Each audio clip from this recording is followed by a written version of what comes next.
welcome to Gaming the System. And you've joined us on this episode with a guest. We've got the lovely Kanndiss here to join us. And in this episode, we are going to be talking about intersectionality, which is a really key part of who we are, what we talk about as a podcast. And if you've been here with us before, you know that we look at gaming through a feminist lens. So thank you for joining us again. And so the first thing we're going to crack on with is finding out a little bit more about Kanndiss and her gaming history, what games she plays, if she plays any, and how she got into gaming, if indeed that is what she is into. So if you would like to kick off, then please feel free. Yeah, I had a good think about this question because I was a nerd, as a child, and I was like, I know you guys talk about a lot of games, but I was like, let's talk about all the games. So we're talking about like Snap, and the Trump, like these were games that you know, at 6, 7, you used to really go out of your way to be like, I'm gonna get a different pack of Trump cards, and your parents would be like, but you have Trump cards. Same situation. It's just same game, just different people on the cards, and you'd have to justify getting yet another version of the same game.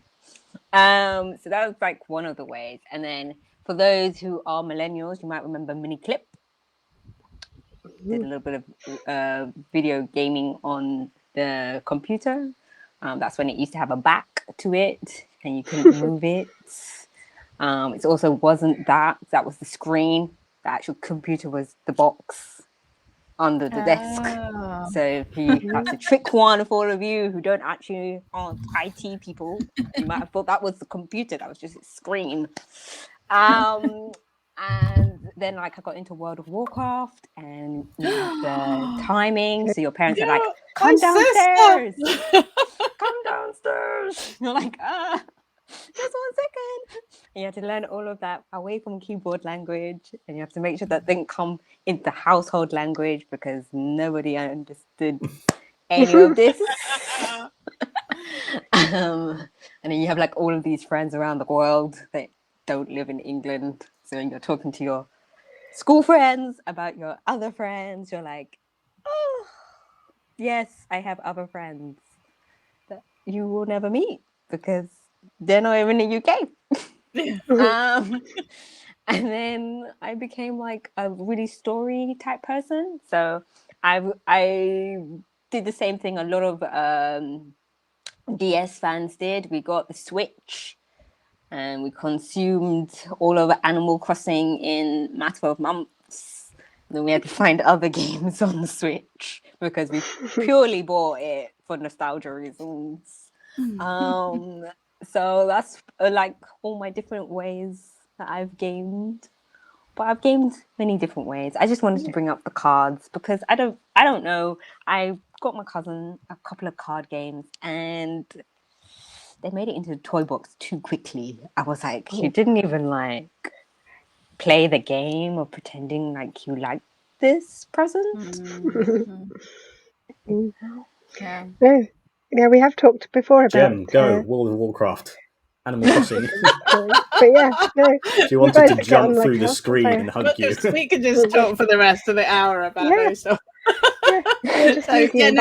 I'm a big, massive. I was a massive World of Warcraft player, and now I'm playing Animal Crossing. But I think the point that you made about the card games is interesting because we do talk about like all of the games, and board games and card games and things are also really important. And my daughter, who's 13 and a half, has grown up with computers for her whole life, and we've actually worked quite hard to get her to play card games, but it has required like, no, the computer is off and this is what we'll play, because it's too easy for them to just pick up the games, I think, and the phones and all of that. So I think they are missing out because there's a joy in those games. But yes, I could. I'm sure we could talk for hours about World of Warcraft, but I'm not gonna. I'm not gonna interrupt Alex anymore. No, you definitely. think Kanndiss would fit in really well here. I think we've well established that we're all very much very nerdy people, so you are all good here. The main thing we're going to talk about, which is obviously intersectionality. So the first question I'm going to kick off there with is, what does intersectionality mean to you? And I can address this to all of us if we want, but obviously we want to know what Kanndiss thinks as well. So whoever wants to jump in, feel free. I know that's very diplomatic of me. I can go first. But yeah. But in the lens of gaming, I think for a long time, a bit like my non-gaming, but it's a similar thing for me, book reading. It took me a long time to not see the characters as whatever was in my imagination. And I found that really difficult with some gaming, because some gaming you have to create a character, and those characters were slightly limited to whomever was designing the game. But I think it took a long time for me to come to terms with that, because it's a game and you just want to enjoy yourself and you want to be immersed in a different world. So you kind of I don't know if anyone really played it, but the Lara Croft kind of games, you couldn't change her skin tone. That was her, and so you're playing this character and it doesn't look like you, but you just play it, right? And it's fun. And a lot of people call that feminism, right? That was great woman game, but then you're like, it's not really intersectional though. Yeah. And all the other characters aren't very intersectional either.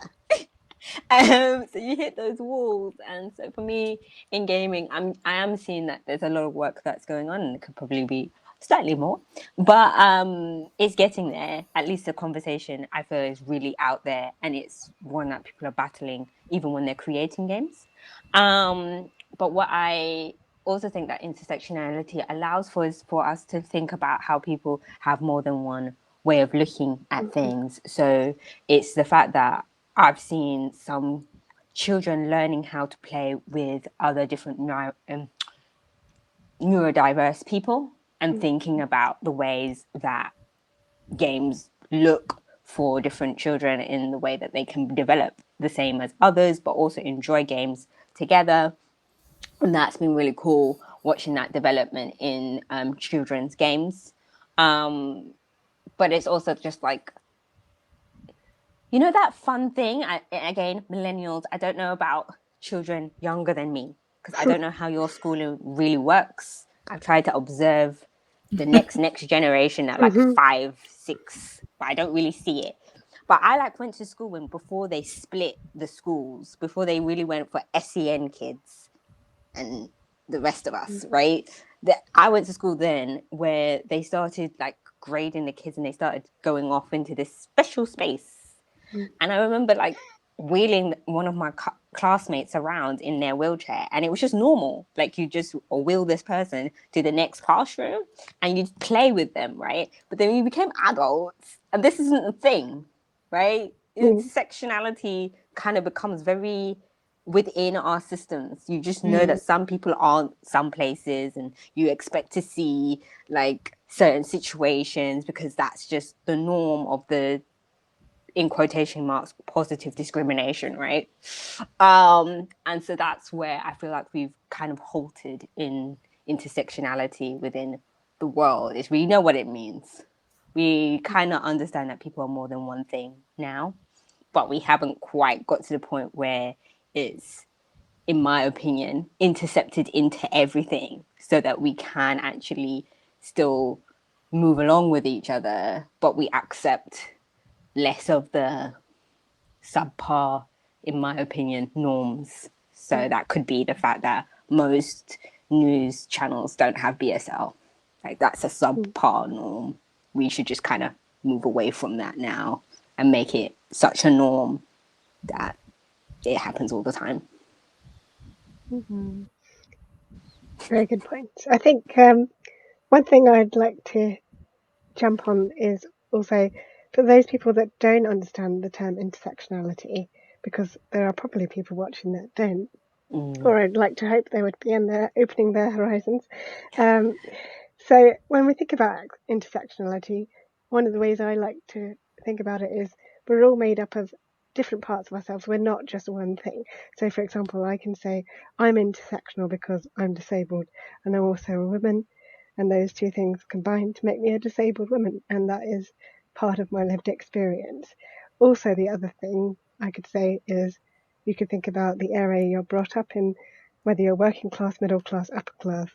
All these things have an impact on how you view the world and your experience of it, and your lived experience. And when different privileges and different oppressions combine, that is intersectionality, essentially.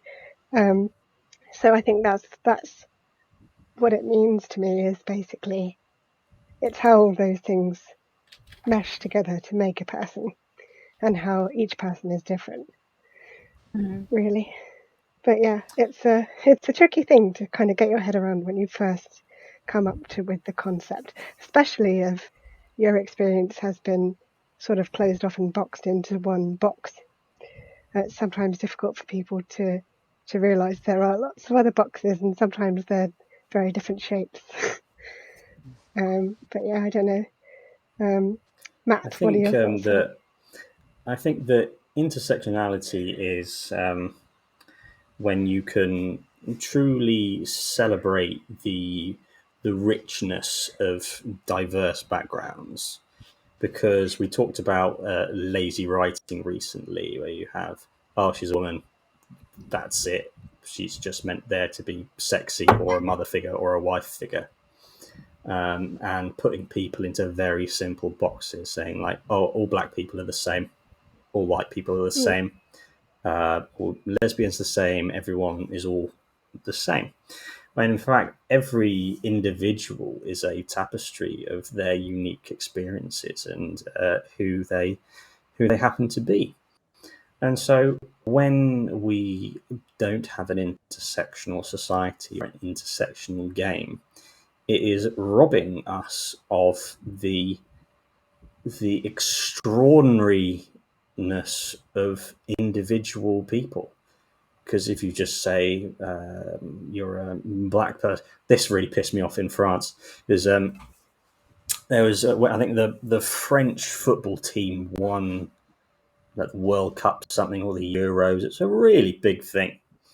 And I think Trevor Noah, a comedian who is now the host of The Daily Show, said that it was a joke about how a lot of the team is black, and so if the French had African colonies, which is most likely why the majority of their black population comes from, which is good satire, because you have to go, yeah, your society is made up of a mix of races, which is excellent. You need that diversity in order to get everyone to go, oh yeah, we're all the same because we're all different.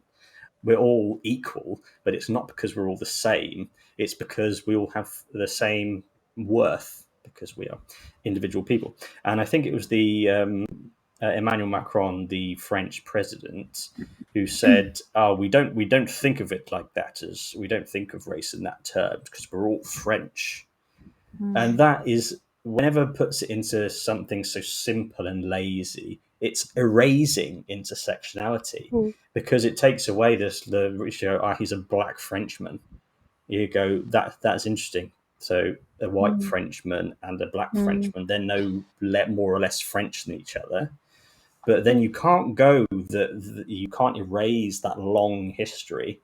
And it's a fascinating history. You need to learn about colonialism in order to see why Africa and South America have so many issues. It's because they were completely ravaged by colonialism. And when you're ignoring history and the richness of that. And it's so much, and in terms of game development and creativity in every way, it opens up an infinite amount of possibilities for you to create incredible stories and create incredible characters that are not just strong, laconic man. You can build extraordinary things, And then if we can get a truly intersectional society, then that's where we hit the feminist utopia that we all want. I think intersectionality is a good way to describe the challenges that we face because of all of our differences. It's and a good way to talk about the importance of recognizing that at the points that people's different aspects cross, that can sometimes add additional layers of complexity into their sort of fight for equality and their equal rights. And I recently was listening to Sam Friedman talking about the class ceiling, that he's just co-written a book, and he's been all over the news this week talking about class. But he was talking about how the government's sort of culture wars that they're sort of pushing at the moment, where they're sort of saying, oh, working class boys have a really tough time, and just dismissing the issues of race and gender and disability as being another problem. But actually the point that he made is, yes, but if you're from the working class and you have, and you are black, or you're female, or you have a disability, then you are more likely to experience inequality. So we have to recognize these intersectional issues as they arise, but also I think we have to celebrate it as well for being the diversity and brilliance that is, all the things, the amazing things that people can bring to society. And I think, it's a shame. I think, when we talk a lot about, you can't be what you can't see. And, that is one of the biggest problems with the lack of diversity in gaming and the lack of appreciation of that intersectionality, because it's stifling, all different groups of people from engaging with those games, and therefore feeling part of the wider society. So I think it's a really important issue. And I think, we do have to work more to, I will hold my hand up and say that there was a time, thankfully, at least over a decade ago, where I would say I'm colorblind. Color doesn't matter to me, which I felt at the time. I said it from a place of goodness, because I felt that that was me saying I'm not racist. I don't mind what color anyone is. That isn't something that bothers me. But I've grown to realize that how dismissive that is, how that just dismisses a whole lived experience, and doesn't acknowledge that there are these intersectional sort of challenges. I don't want to call them issues. I want to use positive language around it, but again, that might be my privilege showing through. But but I think we can move on. I did, so I believe other people can move on, and I think the games industry can as well. Definitely, yes. I'm going to come back to the point about class in a second, but I'm going to carry on with a quick fire question for you. It's a bit of a challenging one. And I would like you to name your best example of an intersectional character within a game. Matt, would you like to go first? Fortunately, I just looked at the notes of the question, so I've had 30 seconds to open my list of games. Well done. And they are 99% white cis men. But that's not my fault. Because literally, if you go on Netflix and swipe through randomly, it will be white man, white man, white man, white man, white man, white woman with a man in the background, white man, white man. So yes, it's not my fault. But off the top of my head, I think Abby in The Last of Us Part 2, because the instant thing about her is she is hench. She is a bodybuilder-sized woman. And the first time you play as her, the camera is third person behind her, and you instantly go, holy fuck. That instant thing that makes you go, whoa, and challenges your perception instantly. You see something that doesn't fit that status quo foundation that so many pieces of media are built upon. There's Abby, but then I just remembered in the latest God of War game trailer, there's a black character, a black female character, And so everyone instantly goes, Norse mythology, there are no Scandinavia, there are no black people in Scandinavia. But then that is the challenge of intersectionality. That is the bold, innovative, deliberative action to take to make something where you get all the trolls and people who are used to the status quo up in arms, so typing, going, "Oh, I don't like this. She's too big. She's like a man. He's black in Scandinavia. That's the response all like creators of media should be looking to make, because that is how you truly challenge people's perceptions, in my opinion. Mm-hmm. Kanndiss, do you have any thoughts? So it's not a game I've actually played, but I've heard a lot of people talking about this character, and I think it just inspired me to think about how I talk about where intersectionality is going. So it's the Apex Legends. You've got this character called Bangalore, and you're non-binary and they're mixed race and black. So I thought that was interesting because I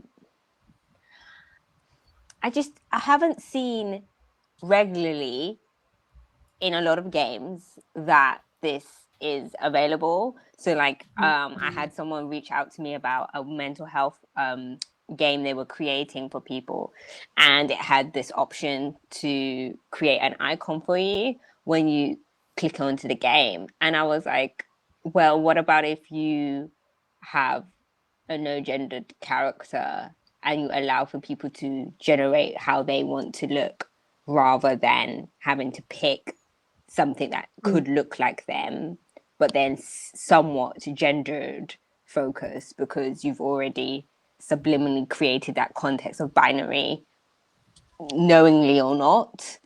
And it was just like a real throw for them, because this is a lot of programming, right, for gamers. But at the same time, you're trying to think about how you create people that look like other people. And so this was a search on my part where I was like, seems to be talked about a lot. This seems to be something that people are doing quite often. I've seen some South Asian animators also looking at the different ways that they can characterize different characters that bring in non-cis men characters into games, because we don't want just more women, we want other intersections as well.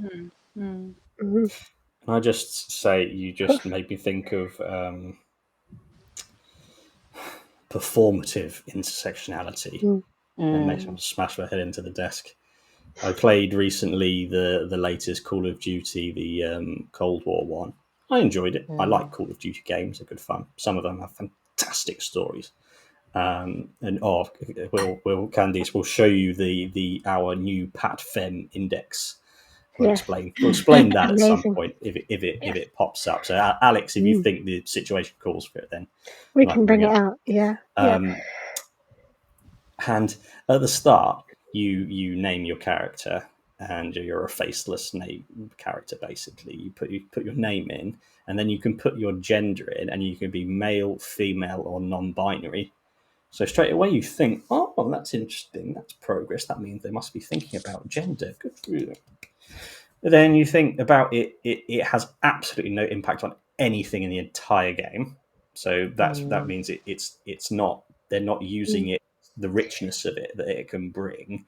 And then you realize that this is set in the 60s and 70s. No one talked about non-binary. I think you weren't allowed to be gay in the military.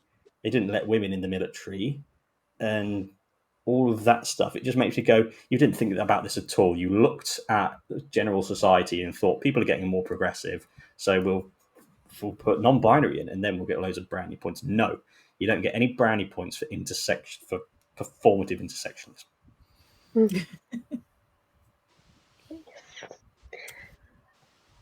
Should I think, do my one? Yeah, you go. You go. No. Yeah. I was going to say The Sims 4. well, The Sims really, because Yes. you can choose how you look, and you can be, you know, in a same-sex relationship, and you can present yourself in whatever way you want. There's no restrictions on like hairstyles and things like that. You've got access to pretty much everything there, and so I think that's but I mean, you are limited by your own prejudices, I suppose, but I think, aren't we all?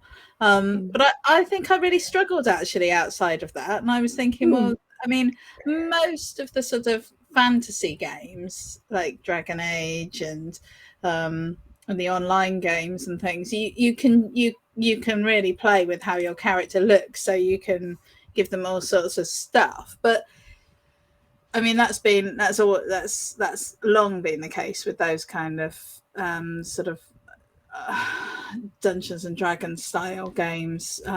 So, you know, I'm not sure that. I mean, they are doing something good, and it is positive, and I think it should be acknowledged. But it's not. They're not sort of stepping outside of their safe space for that. Go on, Kanndiss. Go on. I think what it was for me, I'm sorry to bring up DS again, guys, but what it was for me was, obviously, I know Animal Crossing was a work in progress, and there was a little bit of me that was like, work in progress, dropping it while it's in progress. I'm not sure. But there was a moment when your character couldn't have afro hair, but I could have afro skin tones. So different melanated tones, and so you're like, and then they created the different styles, but they were still rigid for a while, and then it got better. And I was like, but this is where, you know, the capability, the technology has been around for a while. And this is where I was saying, like, I had to do a little bit of digging to find characters that were already created, that were purposefully already that. Because the creation element is, whether performative or not, is a huge part for other people to venture into outside of certain realm games, right? Because, you know, in certain spaces, you're going to be able to go full whack, make yourself a gorilla. But in other spaces, it's really rigid still. And you're wondering why there's this restriction, because, like, I saw people asking Animal Crossing where they're going to be able to make a wheelchair.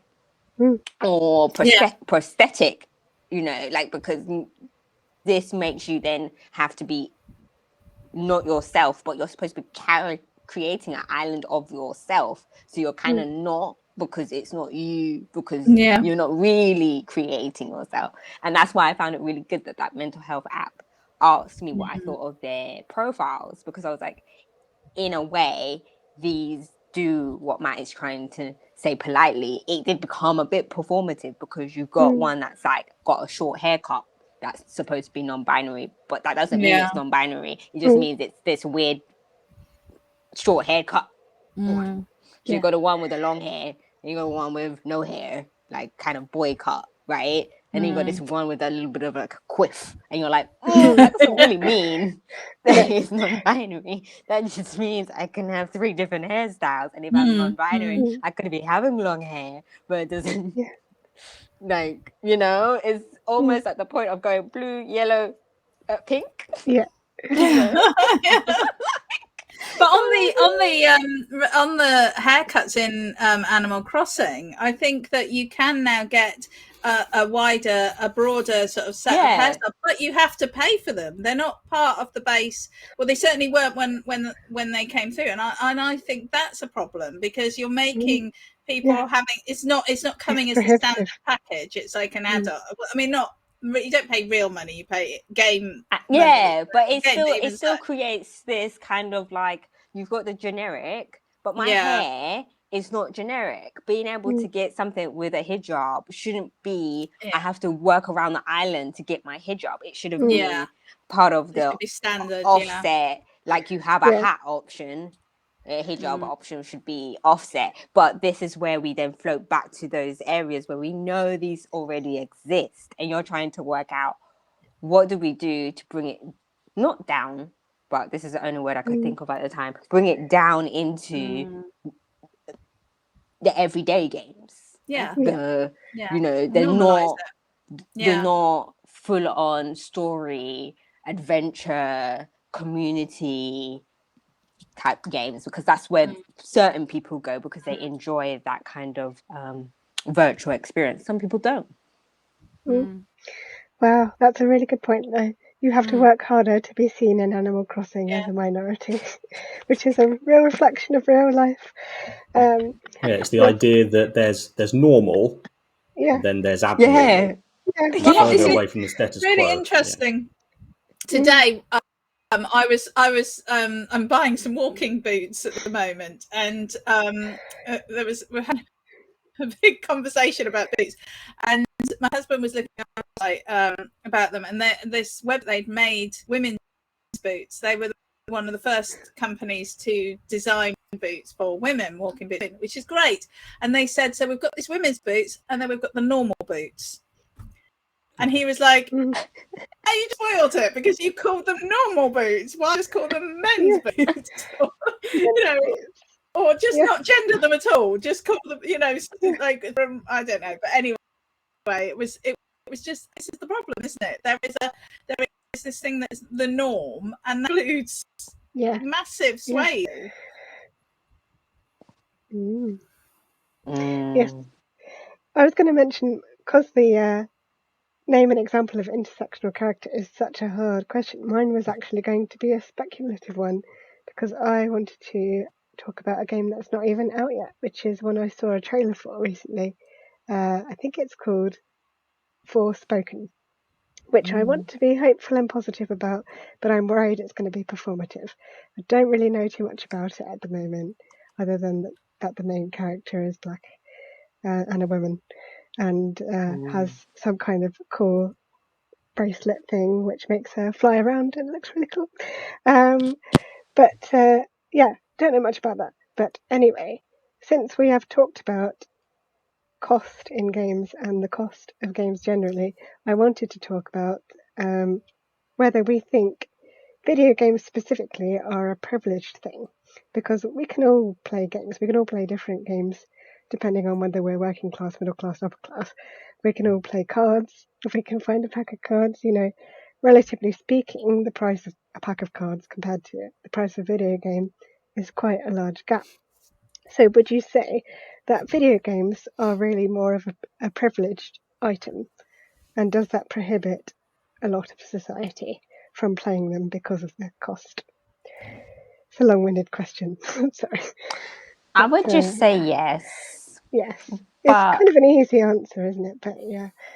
But only because of the games that I was attracted to as a working class kid. Like, I remember really sticking to computer games that were video games, but computer games, because you could access them for free for a certain amount.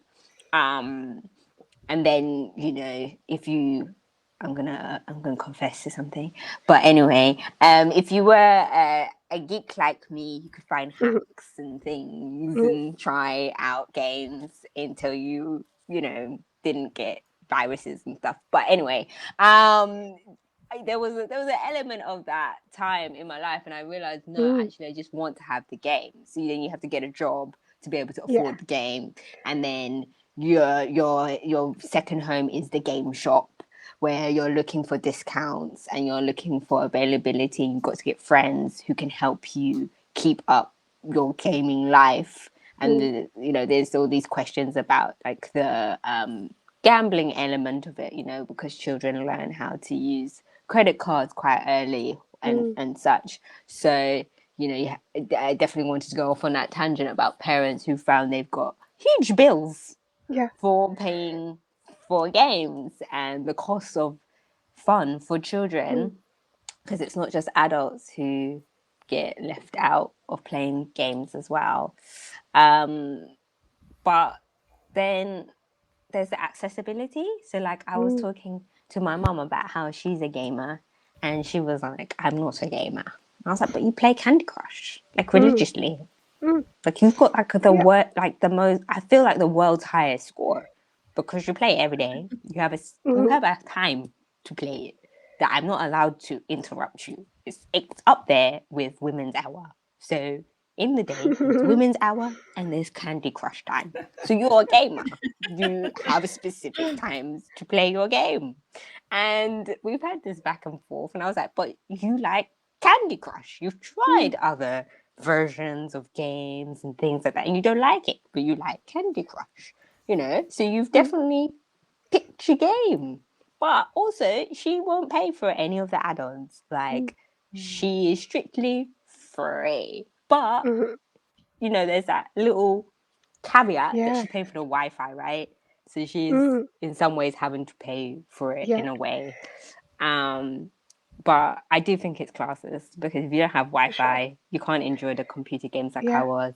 And then it has a tangent on all the additionals that you have to be able to acquire. So like for me, my Nintendo was a very luxury gift during lockdown.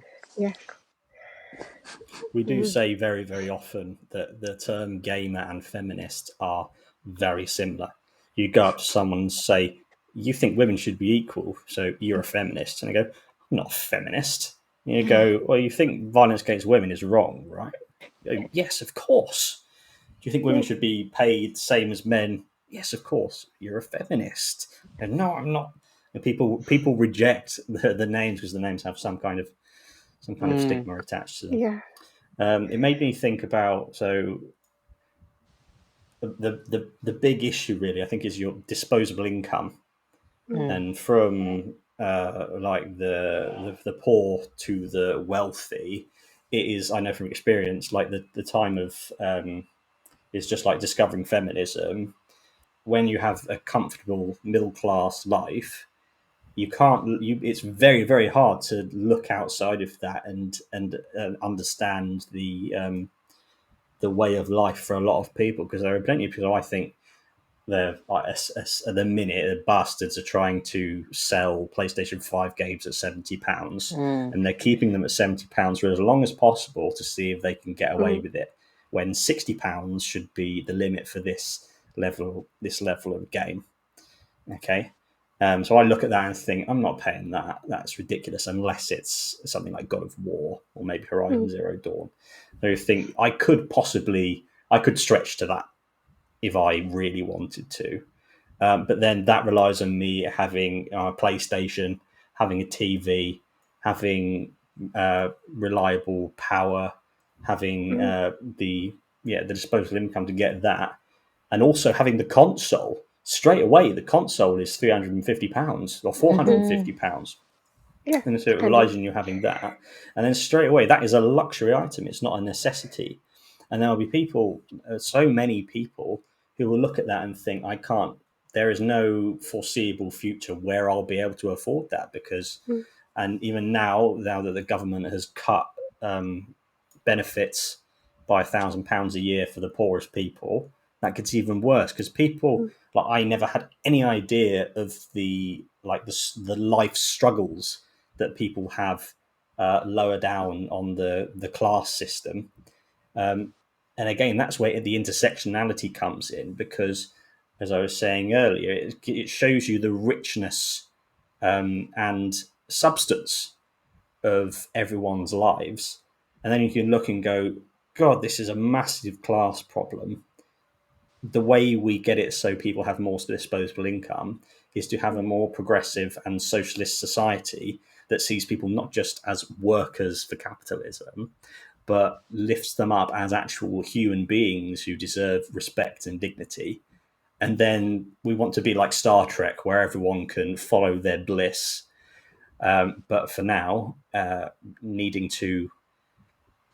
Yeah, the secondhand game stuff is awesome as well. So it's about options. But again, just being able to think, like, the government has actually no idea what it's like to be poor. And I thought they were just, for the most part, they're just entitled assholes who don't care and enjoy it. But since Dominic Raab, who I think was the Justice Secretary, who said that we don't like misogyny in any way, whether it's a woman against a man or a man against a woman, which means he is a profoundly stupid and ignorant. And that just made me sit back and go, oh my God. are they all just actually that stupid? Mm. Right, it's not all intentional. They're not having a Yes. master plan to go, I hate women in the middle classes, we'll keep them in their place. They are just that stupid and ignorant. Just one of those ones where there's been so much pain and suffering coming from the Conservatives recently. It's sad. Mm-hmm.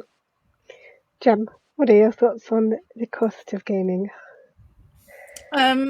Yeah, well, I mean, it clearly is massively prohibitive to people. I mean, if you wanted a PlayStation 5, it was what, £500?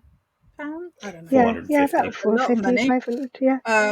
£500, and it wasn't easy to get, so you had to spend time Indeed. doing it. Yeah.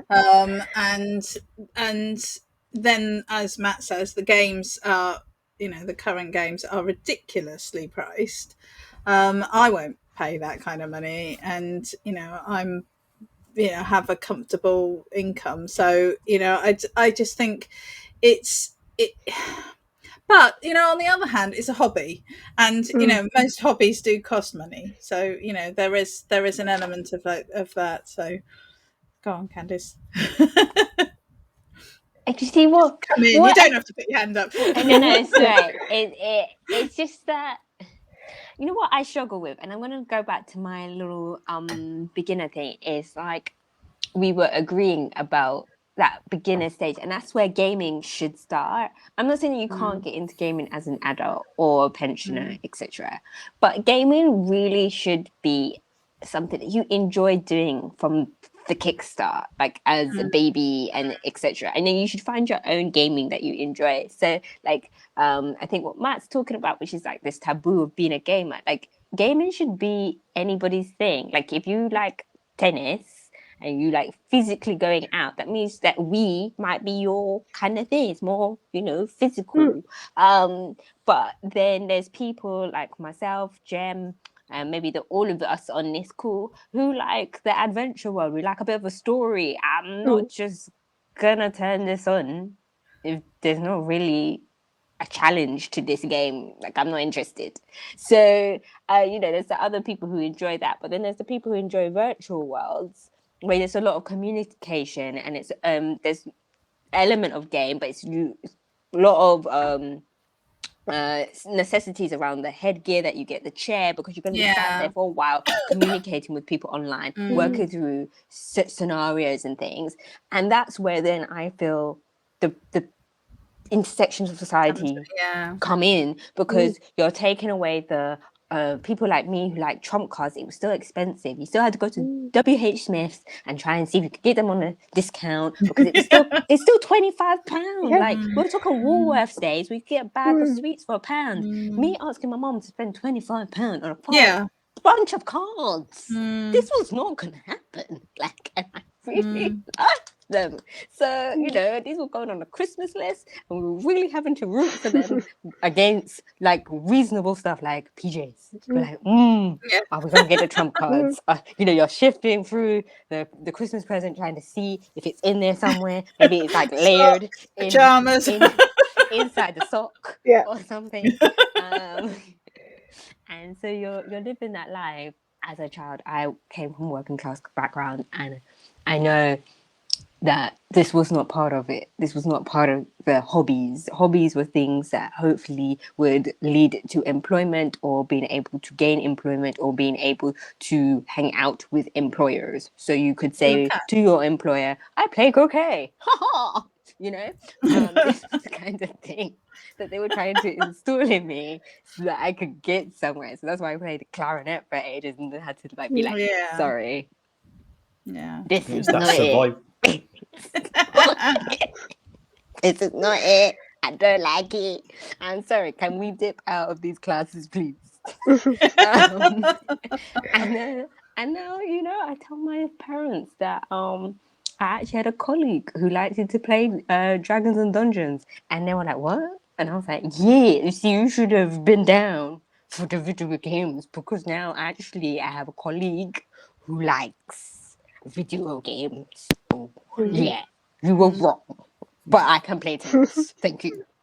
So But that's where I I think, come in with like the playing games. Like games should be accessible because they allow yes, for conversation, they allow for people to come together. And Yeah. like me, I had friends around the world, so I learned about different cultures and people. But exactly, yeah. Yeah. So they have they a don't benefit. get But I it. think these days, like mobile gaming is actually really bringing gaming to a whole different audience, and the cost is right down. I mean, you know, mobiles are everywhere. They're all over the world, and you know they're going up and up and up, and they're in the most remote places as well. And you have villages right out in the sticks where, you know, they have nothing else, but they have a shared mobile phone that they share around the family.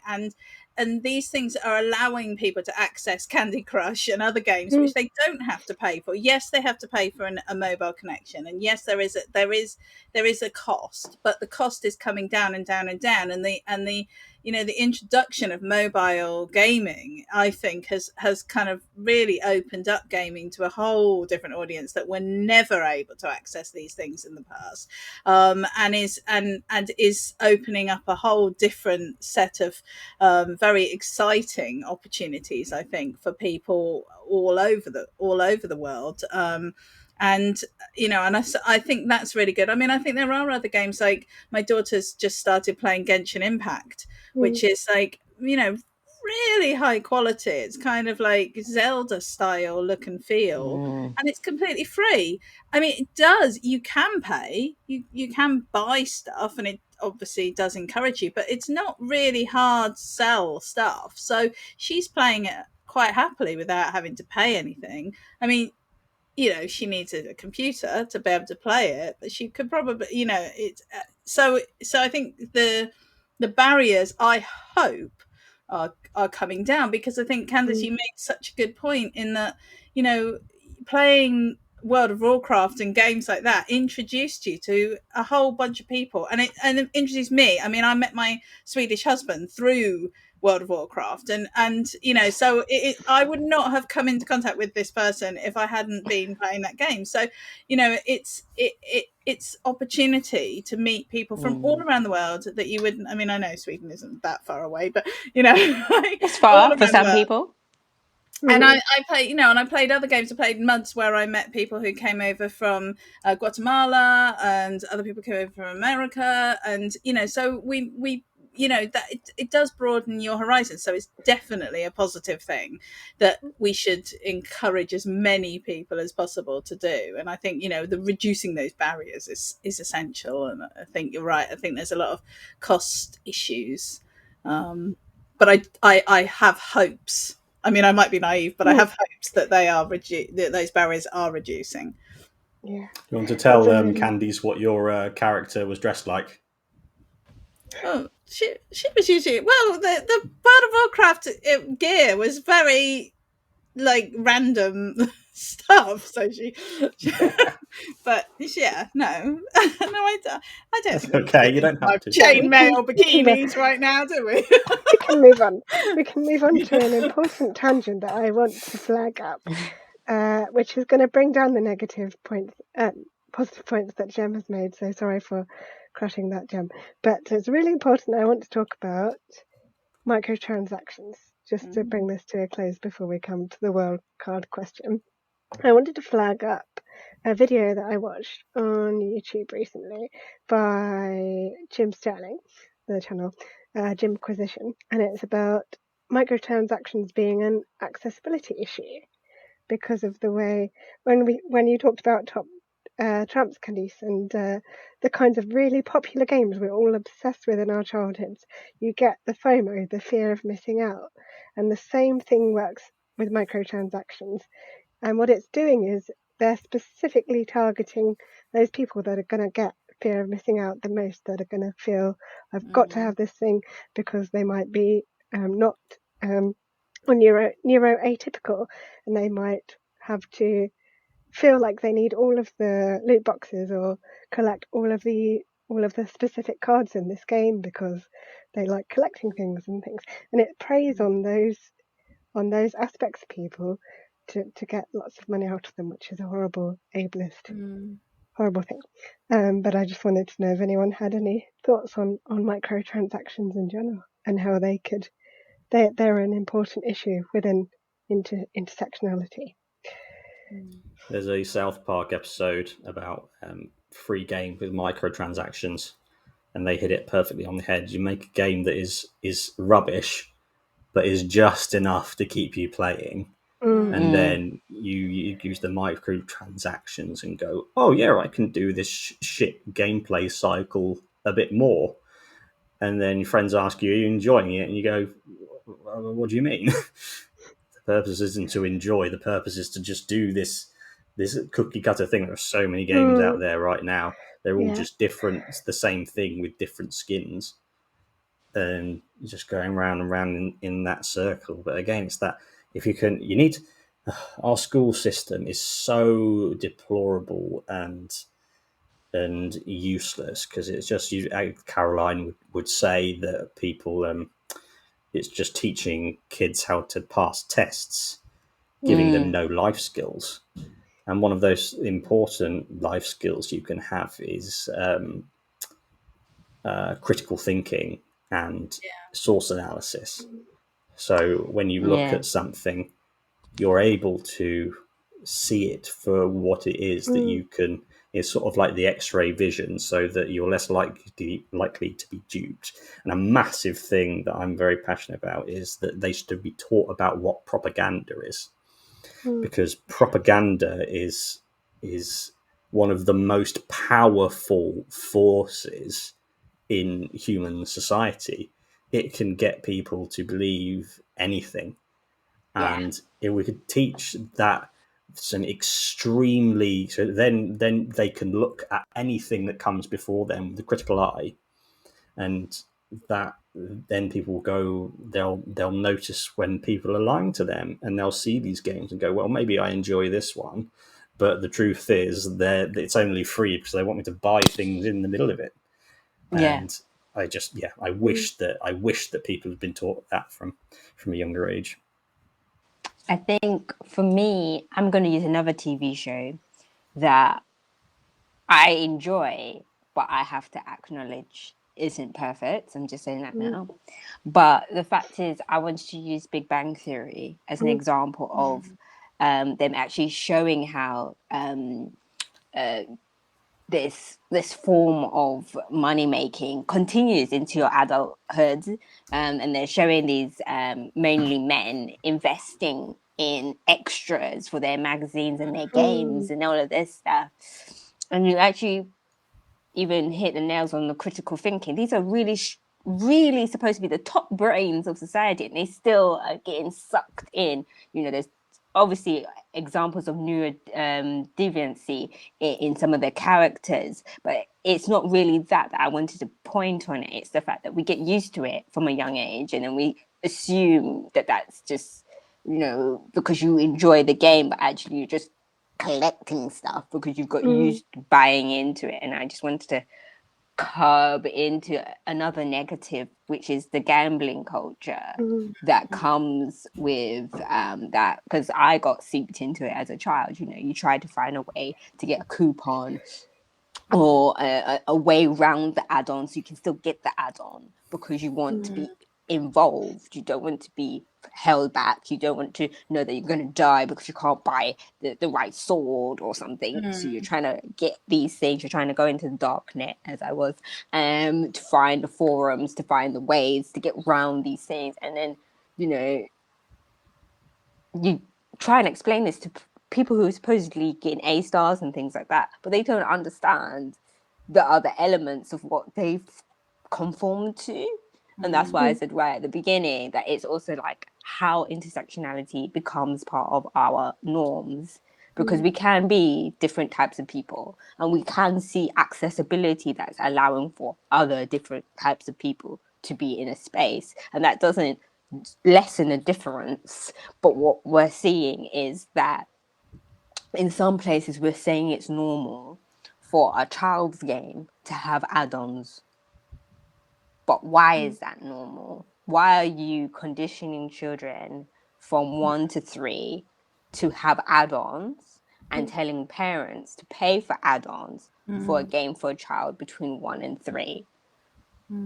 Because you're telling that child that as they grow up, there's going to be add-ons that creates elitism, which will keep you out if you can't afford those.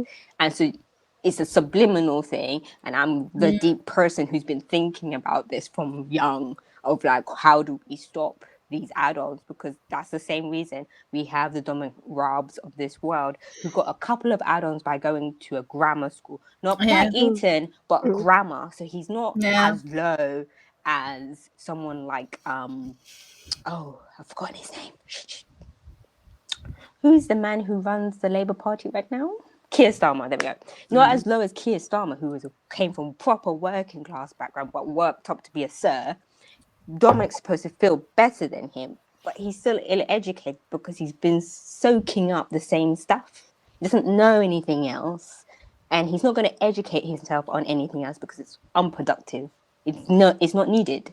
And that's why I agree with Matt that if we had critical thinking and it was a necessity, especially for people going to Eton, grammar schools, prep schools, if you had to do the critical thinking, it wouldn't allow for you to just pass your exams because you'd have to question stuff. But they don't question stuff. And that's why then we keep seeing the same kind of, I'm going to use your language again, Matt, cookie cracker stuff coming out because the same kind of people creating these things because they've all read the same kind of book. And then there's people like me who sit outside and go, well, if it's not changing, I want to have fun, so I'll tolerate it. I think there's some better people than me who don't tolerate it and hold them accountable.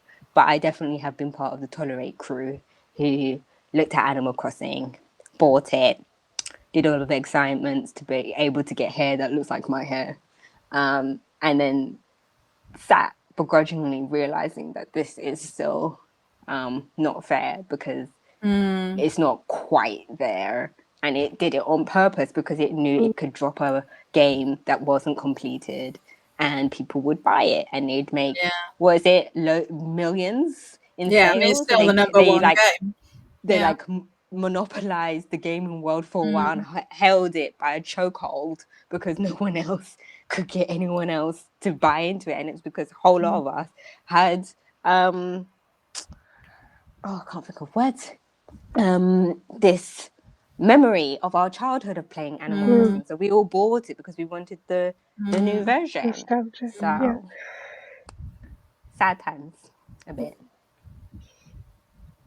Jem, did you have any final thoughts on microtransactions before we go to the world? I think everyone's kind of said it already. I mean, I think that there are. I think it's really interesting what you're saying, Kanndiss, about it sort of representing the lived experience for so many people. But there are so many things that are there that you have to pay extra for. You have to, and I think that is really interesting. I think that what you were saying, Alex, about it, being quite problematic for people that are maybe not neurotypical and struggle with needing to have everything. I know a friend of mine was saying that her son, he's only sort of 7 or 8, and he was saying he really stresses when he plays Fortnite because he always wants the new gear and he uses all his money. So for birthdays and Christmas, all he wants is well, I can't even remember what they're called, but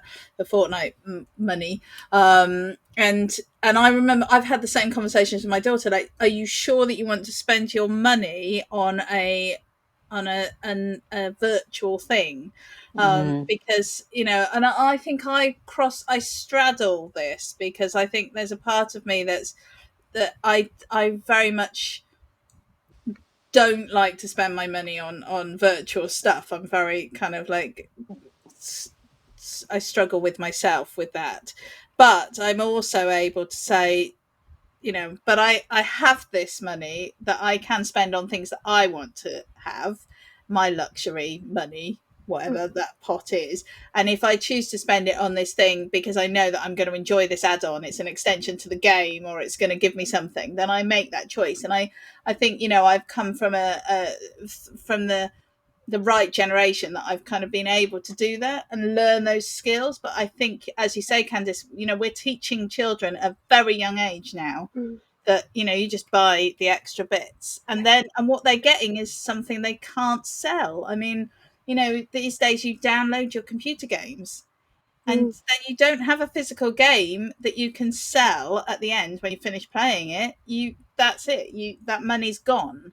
Whereas when I first started gaming, you bought your computer game and then you'd go and sell it secondhand somewhere and make the money back and put that towards your next game. You can't do that these days. And I think that's capitalism though at work, really, isn't it? And we've talked a lot about how capitalism is just set up to fuck us all over. Excuse my French.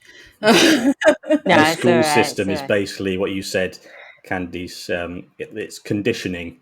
They're not trying to teach you how to thrive in your life and how to understand the world. It's conditioning you to fit in as another cog in the capitalist system. Yeah. And if you can't afford it, that's your own fault for not being, not working hard enough, not wanting it enough, or whatever the current attitude is about that. Yeah. And on that happy note, I'm going to bring up the wildcard question. Can I just say one last thing? Go on, Matt. I was meant to ask that as well, but yes. Yeah, one thing I focus on that stands out to me a lot when I think about intersectionality and representation, and there's the performative side, and then there is the authentic side that tries, but then there is a limit to that. And the two things that stand out to me the most are that I have never seen a trans woman in any video games. I've seen 2 trans men in video games. Basically, they don't exist in the video game sphere at all. And so straight away you think, there's the having a trans person of any stripe is a positive step. But then there is so much, all the transphobia seems to be pointed 90% onto trans women. And so that's a real problem because they are just seen through this right-wing lens because that's where all the loudest publicity voices are. So that's a real failing of intersectionality because it's just they go with the safe intersections rather than the bold ones. So that is one extremely bold one, which I think needs to be tackled to just show true substance of people. And then another one, which I don't think is ever brought up, is that yes, you can have black people. There's loads of black characters now, but then in terms of skin tone, it always seems to be towards the lighter side of the skin tone. They never go to the very darker skin color black people, and those are the things where they go, we're going to be intersectional, but there is a limit to it because of what we think we can get away with. Just that comes to mind very frequently when I think about intersectionality. Yeah, and there's definitely at least another episode we could fill. There's definitely been some questions we couldn't fit in today, but since we're already over an hour, I'm going to finish it, I'm afraid, guys. So we are going to crack on with the wildcard question, which is, since we're in October, I thought I'd do a sort of Halloween-esque themed one. So my question is, if you could be a zombie in a game which features zombies, which game would it be and why? Jem, would you want to kick off? Oh gosh, if I could be a zombie in a game that features zombies, well, I'm just going to cheat because I can't think of anything else. So I'm going to go with The Walking Dead. Just because actually I quite like those zombies. They're kind of cool, and so I would be a zombie in The Walking Dead. And also as a game, I think The Walking Dead was awesome, and I played the first game, which I just found very, very emotional. So I would recommend, if you haven't played The Walking Dead, the game, I would definitely recommend it. Awesome. Kanndiss, do you like zombies? Are you not a zombie fan? No. I'm not. You know what? I don't No, even it's like hard. mannequins. No. Oh, gosh. So I've never been to Madame. Yeah. I've never been to Madame Tussauds because it freaks No. me out. So unfortunately, I don't have a game. That's all But right. you know, if you want to create a game, Mm. I'd like my zombie to have 2 heads. Mhm. Any particular reason? So it can chat I just when it's off? Or... Yeah. No, I just feel like a lot of the zombie things I've seen is still like just a normal human that's got Mm. the disease of some kind. I'm Yeah. like, I want to zhuzh you up. Let me have Yeah. 2 heads. Yeah. That's a valid point. Yeah. See, even zombies can be intersectional too. Matt, what is your choice? So straight away I have a game idea that I want to make at some point in the future when I have got my own game studio, which is the long term plan. It's called Romans versus Zombies, where it's a zombie plague spreads across the Roman Empire. So hopefully I'll be able to say that one day. But for now, probably from The Last of Us Part 2, because they are very intersectional zombies, because they are infected with a fungal virus. So they turn into these horrific, disgusting, horrifying, vile monsters. And there's this one particular one called the Rat King, which is a conglomeration of zombies that have just sort of stuck together. There's rat kings are where rats get their tails trapped together, so they're all sort of stuck together in this horrible mass, and it's just Sounds this lovely. horrible, creative, horrible thing. Nice. Excellent choice. Mine, I don't know if it's technically a zombie, but I was going to pick Fallout 4 and the ghouls from Fallout 4. Because, you know, the world's pretty desolate, and they're pretty desolate, and they'd seem pretty okay in it. You know, they're just living life in a world that is right for them. And it seems to me they just want hugs a lot of the time, you know. But that's one of the things that turned me off of Fallout 4. I was just getting rushed by ghouls. I was like, nope, this is not the game for me, because I'm not a horror fan. I'm not a horror fan at all. So once those came on, and after the Deathclaw, I was just like, maybe I should not play Fallout 4 anymore. But that would be my choice, definitely. But yeah, so this has been an excellent episode. Thank you very much for joining us, Kanndiss. Yeah, thank you. We really appreciate it. And thank Can you, I say everybody, one for watching. thing? Of course you can, yeah. Feel free. Just for anyone who's watching, who's really been thinking about this conversation, I really want to be really pro everybody power. So like just Google some courses on programming, animation, design, you know, like get your fingers in a twirl, figure out what you like, because the best way to get more visibility is for us to create it as well.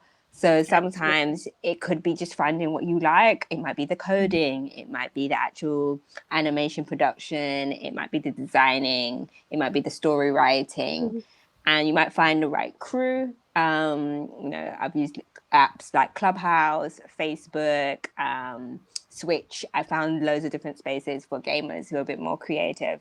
So, you know, if you are thinking about, oh, this sounds like a really good conversation, how can we make an impact? Try and find your crew and your way of making games happen. Indeed. And then come and tell us about it. Yeah, we'd love to know. Put it in the comments, because that's how the algorithms find us. We'd love to know. Let us know. Please like, share, and subscribe. We have been gaming the system. We have content for you every Thursday at 7 o'clock in the evening, UK time, either a podcast or some live streaming. So you know where we are, you know where we're at on all the socials. Thank you for watching, and have a good week, and we'll see you soon. All right. Bye.